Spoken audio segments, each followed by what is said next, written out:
Welcome to fandom. আবার একটা Indian ফুটবলের আপডেটের ভিডিও নিয়ে চলে এসেছি। ট্রান্সফার রুমারের ছড়াছড়ি চারিদিকে, শুধু ট্রান্সফার রুমার নয়, নিউজও আছে, নিউজগুলো তোমাদের দিয়েছি, কিন্তু ওয়াইল্ড রুমার চারিদিকে একদম ঘুরে ফিরে বেড়াচ্ছে, ভেসে বেড়াচ্ছে। সেগুলো নিয়ে তো কথাবার্তা বলবো যে কতটা ওয়াইল্ড, কতটা হতে পারে, কি কি চান্সেস আছে।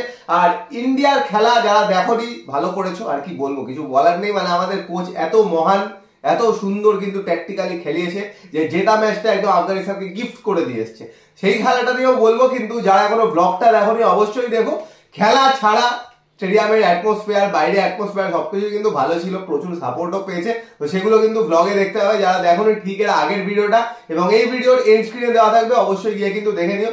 চ্যানেলটা সাবস্ক্রাইব করে নিও, ইউটিউবে, ফেসবুক, ইনস্টাগ্রাম পেজে ফলো করে নিও। আর ইউটিউবে কিন্তু বেল আইকনটাও টিং টং করতে ভুলো না, নাহলে নোটিফিকেশন পাবে না, ভিডিও দেখতে হবে না। তো পুজোর থেকে প্রথমে ইউজ করে নাও। তো প্রথমে অনেকগুলো আপডেট রয়েছে, সেগুলো তো দেবই।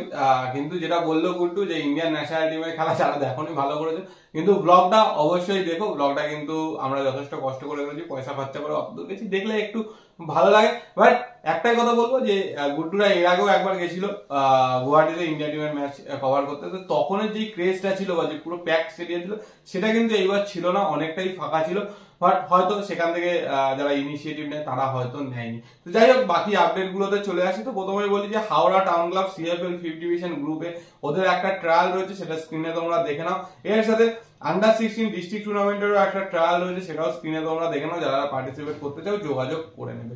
এছাড়া প্রচুর টুর্নামেন্ট চলছে, তো সেগুলোরই আপডেট আমি একটু দিয়ে দিই। তো প্রথমে রিলায়েন্স ফাউন্ডেশন ডেভেলপমেন্টাল লিগের কথা বলি, যেটাতে কিন্তু লাস্ট ইস্টবেঙ্গল, মোহনবাগান, জামশেদপুর, অ্যাডামাস সবার খেলা ছিল। সেটা ইস্টবেঙ্গল কিন্তু অ্যাডামাসকে 3-0 বলে হারিয়েছে এবং স্টেট চ্যাম্পিয়ন হয়ে কিন্তু ন্যাশনাল চ্যাম্পিয়নে কিন্তু গ্রুপে কিন্তু চলে গেছে, কোয়ালিফাই করে গেছে। এবার বাকি রয়েছে জামশেদপুর, অ্যাডামাস এবং মোহনবাগান, এই তিনজনের মধ্যে যে কোনো একজন যাবে, সেটা লাস্ট রাউন্ডের খেলাতেই কিন্তু বোঝা যাবে।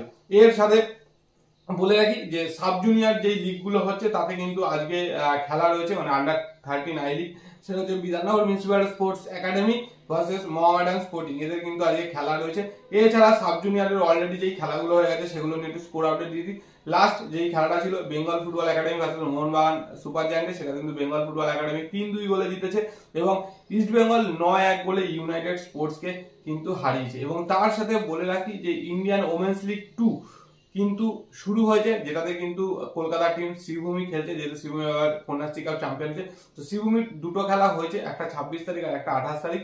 সেই দুটো খেলাতে বলে রাখি, প্রথম খেলাটায় হোম ম্যাচ ছিল, শ্রীভূমি 4-1 গোলে হারিয়েছে পুনের কৃদ্রা একাডেমিকে এবং সেকেন্ড ম্যাচটা শ্রীভূমি এনজিএম আম্বুস ক্লাবকে 11-0 গোলে হারিয়েছে। এবার শ্রীভূমির গ্রুপ থেকে কিন্তু এই মুহূর্তে তারাই টপে রয়েছে।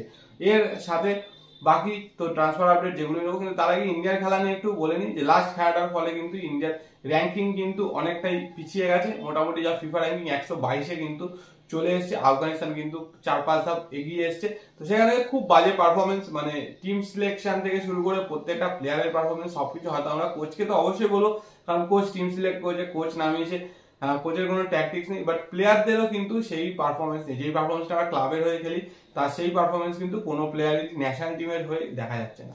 এর ফলে কিন্তু এই মুহূর্তে 4 ম্যাচে 4 পয়েন্ট, আর আফগানিস্তানও 4 পয়েন্ট। আর আফগানিস্তানের যে 4 পয়েন্টে ইন্ডিয়ার এগেন্স্টেই আফগানিস্তান তুলেছে, একটা ম্যাচ ড্র আর একটা ম্যাচ জিতে।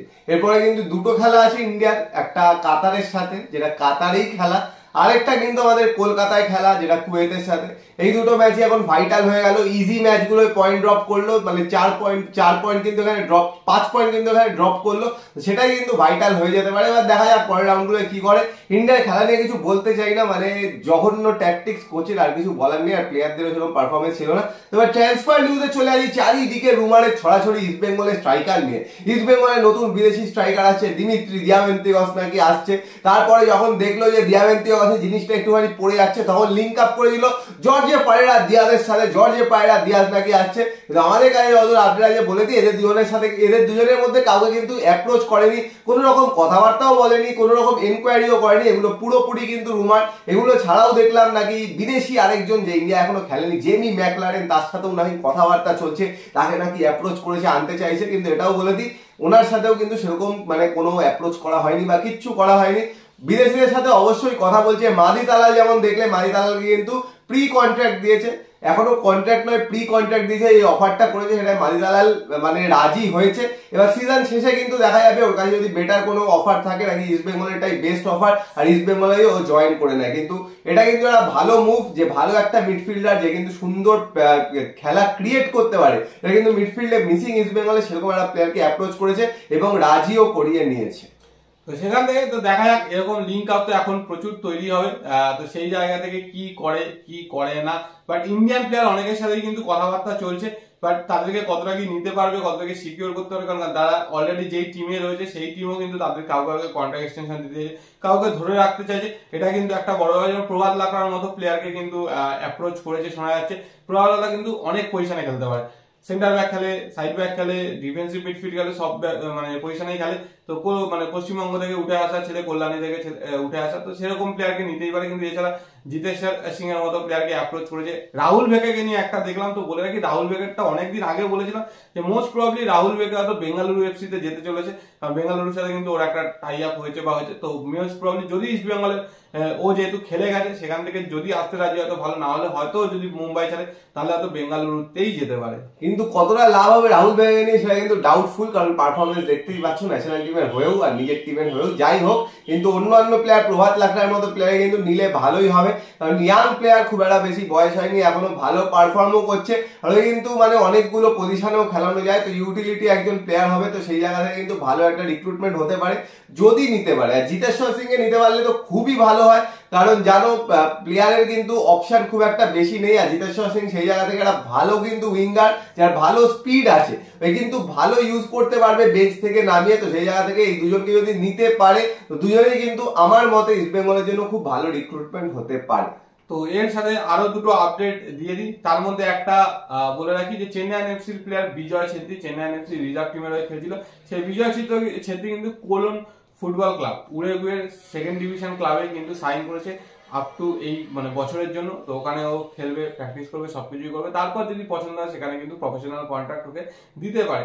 এছাড়া আরেকজন হলি পান্থই চানু, ন্যাশনাল টিমের গোলকিপার ওমেন্স টিমে। তো ও কিন্তু এখানে একটা ট্রায়াল হয় প্রত্যেক বছর, বিভিন্ন বাইরের টিমরা আছে, এ লিগের টিমরা আছে। তো সেরকমই কিন্তু অ্যাডিলেড ইউনাইটেডের হয়ে কিন্তু ও সিলেক্ট হয়েছিল। এই মুহূর্তে মেট্রো ইউনাইটেড হয়ে কিন্তু ও খেলছে। তো এই দুটো কিন্তু যথেষ্ট ভালো যে ইন্ডিয়ান প্লেয়াররাও কিন্তু বিদেশে ক্লাবে সুযোগ পাচ্ছে, যাচ্ছে।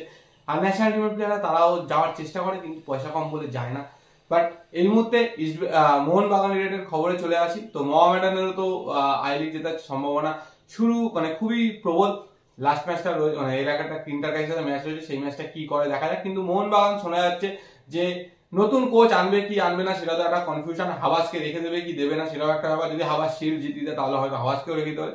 আর যদি হাবাস থাকে সেই মুহূর্তে যেটা শোনা যাচ্ছে সেটা হচ্ছে হুগো বুমোকে পার্মানেন্টলি কিন্তু রিলিজ করা হতে পারে। একটা হতে পারে মিউচুয়াল কন্ট্রাক্ট টার্মিনেট, আর সেকেন্ড হতে পারে যে ওকে লোনে ছাড়া। তো লোনের ক্ষেত্রে বলে রাখি অলরেডি ওড়িশা এফসি কিন্তু হুগো বুমোকে অ্যাপ্রোচ করেছে, জানো ওইখানে লোবেরা রয়েছে, লোবেরাই হুগোকে নিয়ে এসেছিল আরো ফেভারিট প্লেয়ার। তো শোনা যাচ্ছে যে মোস্ট প্রবাবলি যদি সবকিছু ঠিকঠাক থাকে হয়তো হুগো বুমো মানে মোহনবাগান ছেড়ে ওড়িশাতে যেতে পারে। তো যা যা আপডেট ছিল পুরো বলে যাওয়া। তোমাদের কি বক্তব্য, ইস্ট বেঙ্গল ফ্যানদের কি মনে হয়, কে কে আসতে পারে, কে কে আসলে ভালো হয়, কমেন্ট বক্সে কমেন্ট করে জানিও। আর ন্যাশনাল টিমের খেলা নিয়ে কি বক্তব্য সেটাও কমেন্ট বক্সে কমেন্ট করে জানিও। এখানে ব্লগটা আছে, অবশ্যই দেখো, সবার সাথে শেয়ার করো।